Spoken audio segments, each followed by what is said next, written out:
نحمده ونصلي على رسوله الكريم اللهم صل على محمد وعلى آل محمد كما صليت على إبراهيم وعلى آل إبراهيم إنك حميد مجيد اللهم بارك على محمد وعلى آل محمد كما باركت على إبراهيم وعلى آل إبراهيم إنك حميد مجيد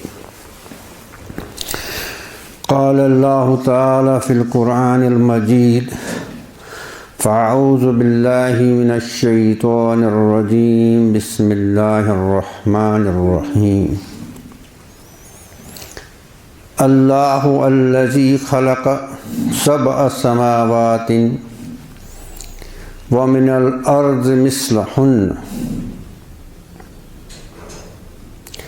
يتنزل الأمر بينهن لتعلموا أن الله على كل شيء قدير وأن الله قد أحاط بكل شيء علما صدق اللہ العظیم وصدق رسولہ النبی الکریم ونحن علی ذلک من الشاہدین والشاکرین والحمد للہ رب العالمین۔ معزز سامعین کرام، علماء کرام، پیارے بچوں، السلام علیکم ورحمۃ اللہ وبرکاتہ۔ کافی عرصہ ہوا یہ سلسلہ بند تھا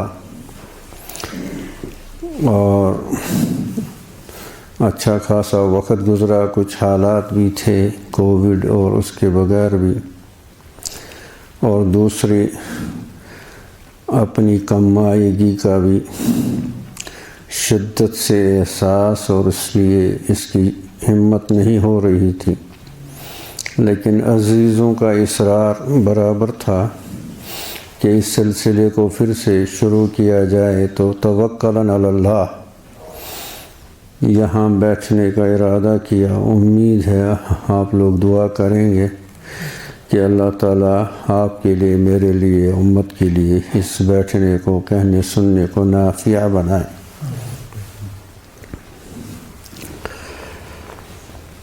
اب اس میں جو مشہور و فارسی کا شعر ہے، تن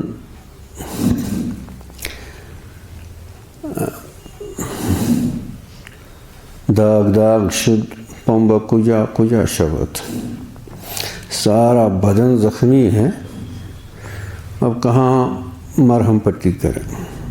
تو ہمارا حال ایسا ہی ہے کہ ہمارے حالات میں اتنی پریشانیاں ہیں دین کے اعتبار سے کہ اب ہم شروع کریں تو کہاں سے کریں۔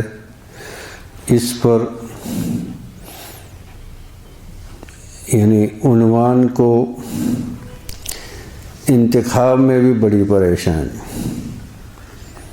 کہ کہاں سے شروع کریں، اور جو ہمارا بڑا مسئلہ ہے، جو بڑے مسئلے ہیں بنیادی ہمارے، وہی ہمیں حل نہیں ہو رہے ہیں، وہی ہمیں سمجھ نہیں آ رہے ہیں، انہی پر ہمیں ہمت نہیں ہو رہی ہے۔ اور اس میں جو بڑا مسئلہ ہمارا ہے وہ یہ ہے کہ ہماری غفلت نہیں جاتی، ہم بیدار نہیں ہوتے۔ جو غفلت طاری ہے وہ دن بدن زیادہ ہو رہی ہے، اور تھوڑے بہت کو کافی سمجھنا یہ نادانی ہے، اپنے آپ سے دھوکا ہے۔ یعنی تھوڑا بہت اگر کچھ دین کا کام کرتا ہے تو بس اس کو کافی سمجھتا ہے۔ پیارے بچوں، یہ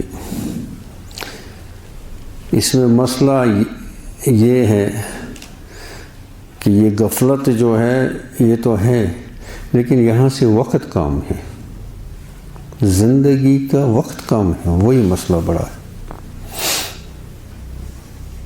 زندگی تیزی سے گزرتی ہے اور واپس آنے کا کوئی چانس نہیں ہے، جو دن گیا وہ گیا، جو لمحہ گیا وہ گیا، واپس نہیں آئے گا۔ ادھر سے غفلت پر غفلت اور ادھر سے اس بات کا احساس، وہ جو کہتے ہیں نا احساس زیاں بھی نہ رہا کہ یہ زندگی اللہ جل شانہ ہو، ہم تو یعنی قرآن رٹتے ہیں، اگر پڑھتے بھی ہیں تو رٹتے ہیں، جو قرآن کا تاثیر ہونا چاہیے تھا وہ اگر ہوتا تو پھر یہ تو نہیں ہوتا، پھر مسئلہ ہی نہیں غفلت کا۔ جب یہ آیت زبان پر آئے گی، کانوں میں پڑے گی، اقترب للناس حسابهم وهم فی غفلۃ معرضون،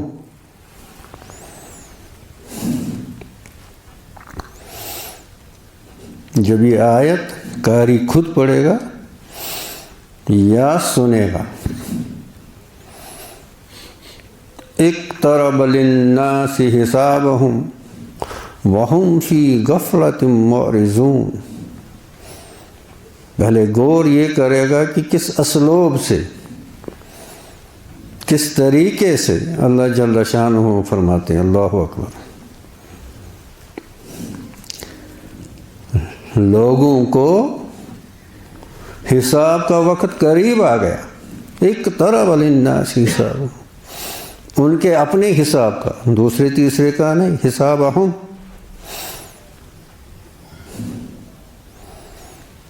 لوگوں کو حساب کا وقت قریب آ گیا، اور ان کا حال کیا ہے؟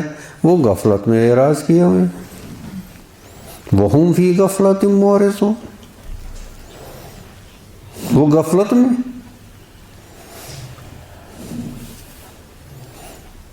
اب اس سے زیادہ جھنجھوڑنے کے لیے کون سی آیت ہونی چاہیے، کون سا طریقہ ہونا چاہیے اس سے زیادہ جھنجھوڑنے کے لیے، ضمیر کو جھنجھوڑنے کے لیے؟ اور کس طریقے سے اللہ تعالیٰ فرماتے ہیں اقترب للناس حسابهم وهم فی غفلۃ معرضون،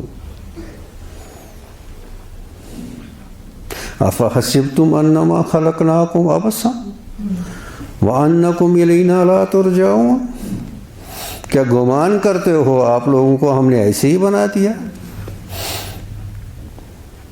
آپ یہ وقت ایسے ہی کھیل تماشے میں، لغویات میں اور باتوں میں اور دوسری فضولیات میں ایسے ہی دن گزارو گے، اسی لیے بنایا؟ کیا آپ کو ہمارے پاس لوٹنا نہیں ہے، حساب نہیں دینا؟ افحسبتم، پہلے اس میں غور کرنا چاہیے، سوال کون کر رہا ہے؟ ہمارا مسئلہ یہی ہے، ہمارا مسئلہ یہ غفلت نہیں جاتی، اور ہمارا دوسرا مسئلہ ہمیں زندگی کی قیمت معلوم نہیں، زندگی کا کیا ہے اور زندگی اللہ نے کیا دی اس کی، اور یہ کلام ہے کس کا، یہ کون ہمیں فرما رہا ہے؟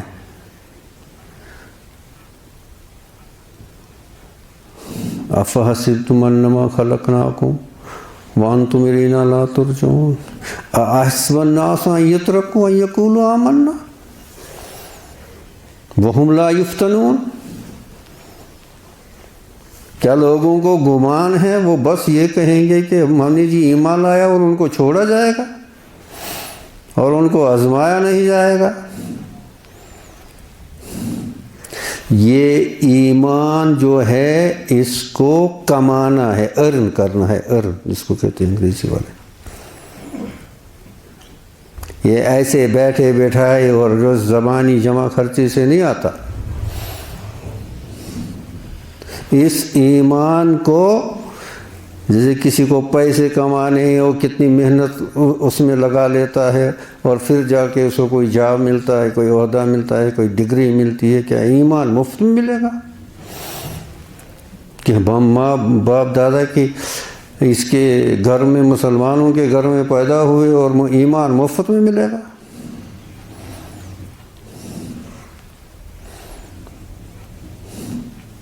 ایسا ہے؟ ایسا نہیں ہے۔ تو یہ زندگی جو ہے اب اسی کی قدر نہیں آئی،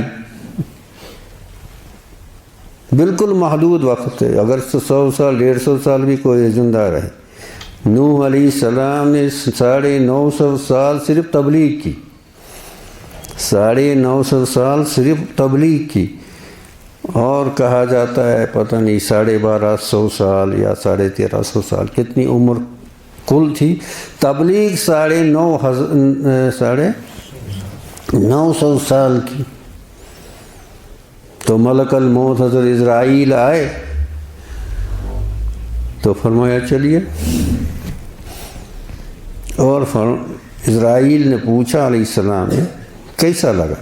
ان کی عمر اتنی سی لمبی تھی، کہا مجھے لگا اس کھڑکی سے آیا اور اس کھڑکی سے نکل رہا ہوں، اتنا ہی مجھے دنیا کا یہ اتنا عرصہ لگا۔ تو اسرائیل علیہ السلام، روایتوں میں آتا ہے اسرائیل علیہ السلام نے نوح علیہ السلام کو فرمایا کہ آخر زمانے میں لوگوں کی عمر 60 سال ہی ہوگی، لیکن رہتے ہوں گے لوہے کے مکانوں میں۔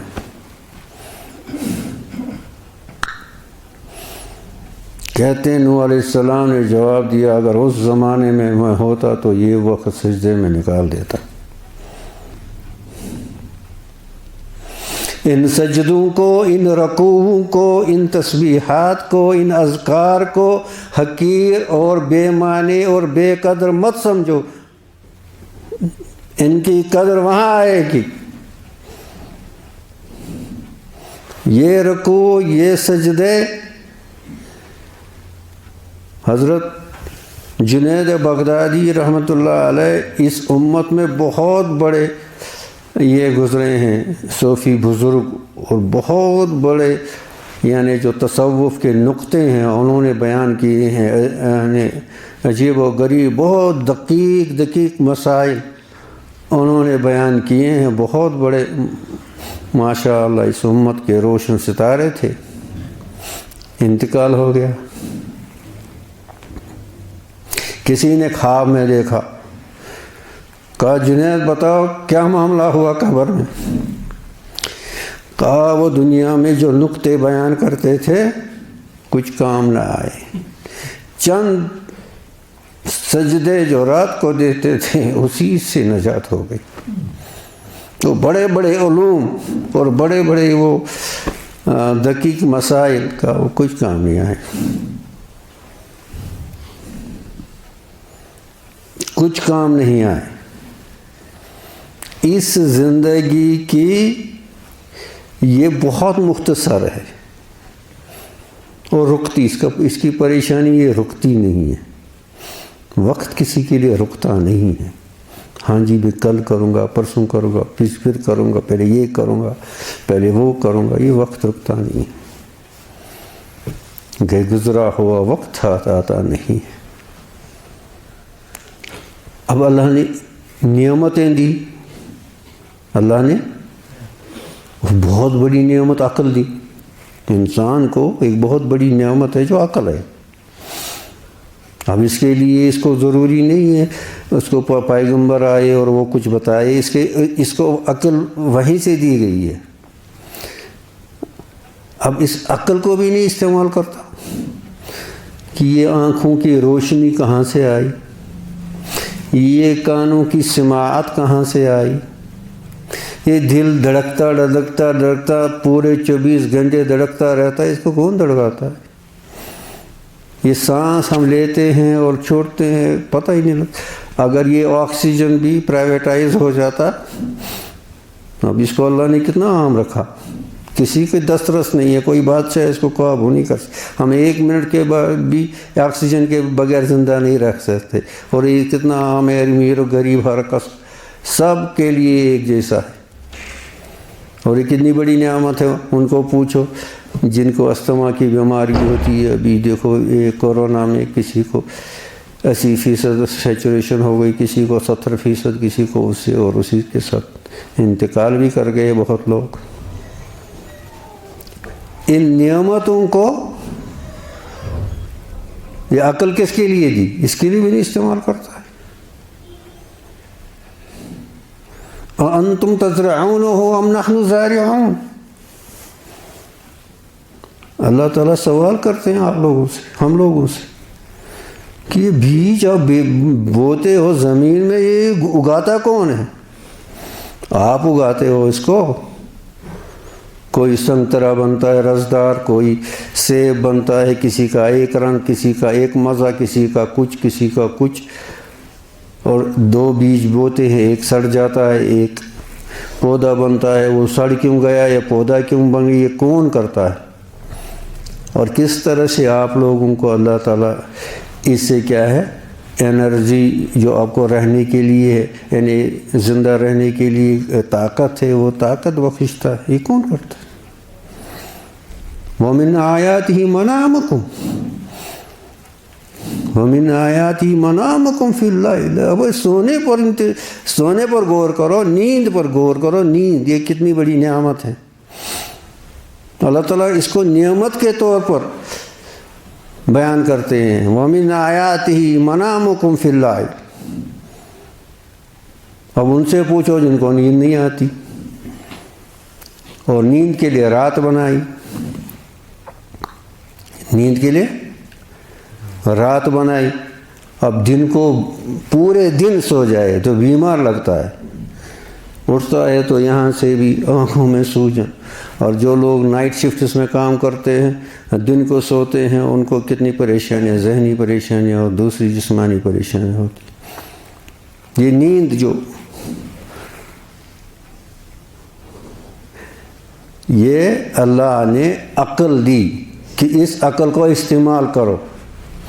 اسی لیے قرآن میں اللہ تعالیٰ تنبیہ کرتے ہیں، یاد دلاتے، کیا کرتے ہیں؟ یاد دلاتے۔ وَمِنْ آيَاتِهِ أَنْ خَلَقَ لَكُم مِّنْ أَنفُسِكُمْ أَزْوَاجًا لِتَسْكُنُوا إِلَيْهَا وَجَعَلَ بَيْنَكُمْ مَوَدَّةً وَرَحْمَةً۔ اللہ اکبر۔ تمہارے لیے جوڑا بنایا، مرد کے لیے عورت، عورت کے لیے، تاکہ ایک دوسرے سے کیا کرو، سکون، راحت۔ آگے کہ اس پر غور کرو، وَجَعَلَ بَيْنَكُمْ مَوَدَّةً وَرَحْمَةً، غور کرو۔ یہ میاں بیوی میں جو محبت ہے اللہ نے پیدا کی ہے، آپ لوگوں کی تگنگری نہیں ہے، آپ کے تگڑم سے نہیں ہوا۔ یہ محبت کس نے پیدا کی؟ اللہ نے پیدا کی۔ جو دو میں آپس میں محبت ہے وہ کس نے ڈال دی؟ وَجَعَلَ بَيْنَكُمْ مَوَدَّةً۔ اب کیا معلوم ہوا؟ مفتی صاحب بتاؤ کیا معلوم ہوا؟ معلوم ہوا کہ اگر یہ کیا کہتے ہیں، میاں بیوی میں تناؤ ہے اور سکون گھر میں نہیں ہے، تو معلوم ہوا اللہ تعالیٰ کی نافرمانی ہو رہی ہے، یا اس سے ہو رہی ہے، یا اس سے ہو رہی ہے، یا دونوں سے ہو رہی ہے، اور سکون گیا۔ اللہ نے وہ جو وہ ڈالتے تھے نہیں ڈال دیا، محبت نہیں ڈالی، عداوت، بغض، حسد، کینہ، پتہ نہیں کیا کیا۔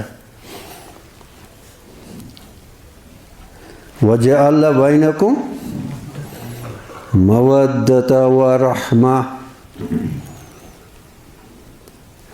اب آپ کو کوئی آپ پر ظلم کرتا ہے، آپ کو تکلیف پہنچاتا ہے، آپ کے ساتھ اس کو حسد ہے، اب آپ کیا کریں گے؟ اب آپ اس کا ضد رکھیں گے، آپ اس سے نفرت کریں گے، آپ بھی اس کو اس میں جواب دینے کی کوشش کی۔ کیا کبھی آپ نے سوچا یہ سارا شرک ہے؟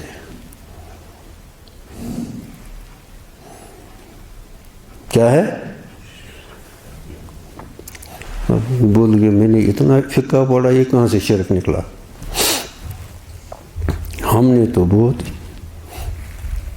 ہدایہ میں تو نہیں لکھا یہ شرک ہے۔ جب آپ نے اس کی طرف دیکھا تو آپ نے شرک کیا، اگر آپ نے اس کو فاعل سمجھا آپ نے شرک کیا۔ ہر فعل کا فاعل اللہ ہے، وہ خود نہیں وہ کر رہا ہے، وہ کیا ہے؟ ایک مہرہ ہے اللہ کے ہاتھ میں۔ القلب مومن بین اصبعین الرحمن، یہ قلب جو انسان کا ہے اللہ کے بلا تشبیہ جو بھی ہے ان کی 2 انگلیوں کے درمیان ہوتا ہے۔ اب کبھی اس کو یوں کرتا ہے، کبھی کسی کے لیے اس کو سخت بنا دیتا ہے، کسی کے لیے۔ اگر آپ نے اس کو فاعل سمجھا، یہ مجھے نقصان پہنچا رہا ہے، یہ مجھے تکلیف پڑ رہا ہے، یہ میرا دشمن ہے، تو آپ کی نظر اس پر ہے، اللہ پر نہیں ہے، یہ شرک کیا۔